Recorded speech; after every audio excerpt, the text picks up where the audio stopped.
I love a good shortcut when it comes time to solving technical problems. But in the long run, is it always a great idea? Let's ask history. Our first case involves the Japanese Navy during the onset of World War II. They had a fighter plane that absolutely beat the tar and pants and everything else off of anything that their enemy had to offer, specifically the United States at this point. The Mitsubishi Zero was faster, was more maneuverable, and could outclimb and had ridiculously long range by making it as light as humanly possible.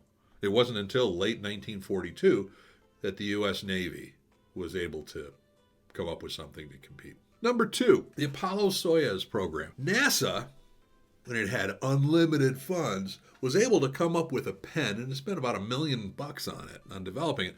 They had a pen that could write in 0G. When you think about it, actually, normal pens, it couldn't do it. It would flow all over the place or clog. It would be bad. They were able to do this. The Soviets, how did they come up with a solution? Simple.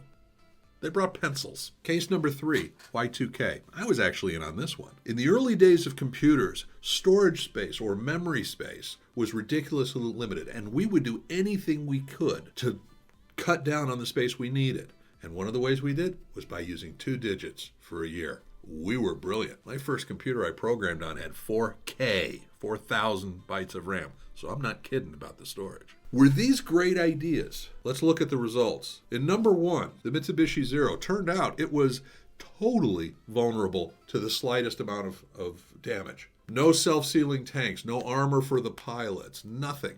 They were literally being protected by wood and by cloth in some cases. Once the United States figured out that vulnerability, Zero wasn't as invincible as before. And a pencil's a great idea in space, except for pencils, the graph and the particles start floating around and they get into things. For a long journey in space, no, pencils are a bad idea. And Y2K, well, in 1999, it became a bit of an issue, didn't it? Here's my point. Solutions are great in the short term, but you also need to keep in mind that you have to look at it from a long-term perspective as well. And oftentimes you'll find that the shortcuts aren't really that great an idea. What's your thought? Let me know in comments below.